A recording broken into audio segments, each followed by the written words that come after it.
后来讲有300件徽仔的名品刷到嘉义故宫南院咧展览。中南部的乡亲若想要看国宝级的徽仔的精品，唔免走起来台北的故宫咯。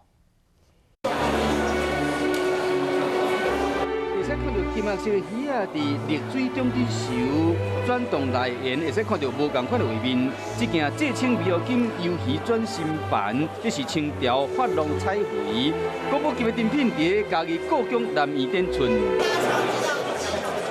了这件作品散发温润的色水，艺术是白玉迄一般。这8项北宋的徽仔，市场拍卖价销了将近200亿，是精品中的精品。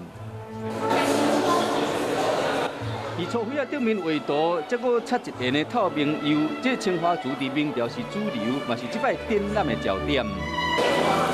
在康熙之前，来自故宫北院300件刀徽珍品，即马开始刷到嘉义故宫南院展出，和中南部的乡亲欣赏。而且我们故宫在现在一直到这个8月底，我们推出来了每个礼拜6。